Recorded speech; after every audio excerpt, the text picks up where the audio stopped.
हमारी cherries colour में भी बहुत अच्छी है और टेस्ट में भी अच्छी है, इसमें खूबसूरती भी है अल्हम्दुलिल्लाह। साइज़ में भी काफ़ी बड़ा हो जाता है यहाँ के आबोहवा की वजह से।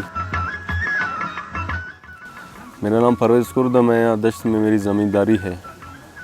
यहाँ तकरीबन कोई 20 साल से यहाँ चेरी काश्त कर रहे हैं। यहाँ हम चेरी की 3 किस्म काश्त करते हैं। एक ज़ियारत की नस्ल है जो ब्लैक चेरी के तौर पर जाना जाता है, और एक कलात की चेरी है, और एक हम जो है ईरानी चेरी काश्त करते हैं जो इनमें साइज़ में थोड़ी बड़ी होती है। चेरी के लिए यहाँ का आबोहवा और मौसम दोनों सूटेबल है, और यहाँ से जो है हम चेरी को कराची स्पेशली जो बेचते हैं, कराची और इस्लामाबाद बेचते हैं, वहाँ उनकी डिमांड काफ़ी ज़्यादा है। टिड्डी दल की वजह से हम जो है ये फसल कच्चे पक्के दोनों एक ही साथ उतार रहे हैं, क्योंकि टिड्डी दल ने यहाँ पर काफ़ी नुकसान किए हैं। पहले जो है मार्केट में अगर 5000 कॉटन जाते थे तो अभी रोज़ाना के हिसाब से 10,000 कॉटन जा रहे हैं, और इसकी जो है मार्केट वैल्यू बिल्कुल गिर गई है, वो पुराने के दाम नहीं रहे हैं।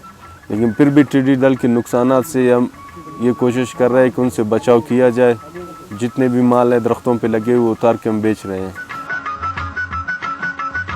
ये हर एक अपने बागात में 1 या 2 प्लाट चेरी के लगा लेते हैं, और इनकी पैकिंग डब्बों के ज़रिए किए जाते हैं। हमारे मज़दूर यहाँ उनको डब्बों में पैक करते हैं, फिर यहाँ से जो आगे मार्केट में चला जाता है। और यहाँ की काफ़ी मशहूर चेरी है और टेस्ट के हवाले से भी काफ़ी अच्छी है माशाल्लाह। ये हमारे मुख्तलिफ़ मज़दूर सिंध से आते हैं, और बाकी पश्तून बेल्ट से यहाँ मज़दूर लोग आते हैं, सीज़न में काम करते हैं, जैसे ही फसल ख़त्म हो जाते हैं तो ये लोग चले जाते हैं।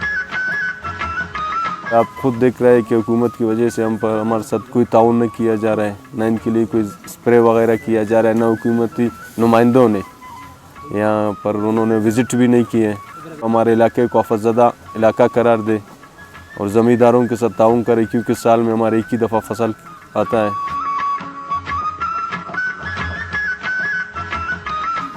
तो टिड्डी दल ने काफ़ी नुकसान किए। आने वाले दिनों में बहुत ज़्यादा ख़दशात हैं। अगर इन पर इक़दाम नहीं किया गया, इन्हें नहीं रोका गया, तो मेरा ख़्याल आने वाले नेक्स्ट ईयर में शायद ये हम फसल नहीं उठा सकेंगे, इतने इनके नुकसान हैं। आपकी फ्रूट मार्केट में कम पहुँचेगी, और ये हमारे गंदम का मसला है, गंदम की पैदावार बहुत कम होगी, खुराक का मसले होंगे बहुत ज़्यादा।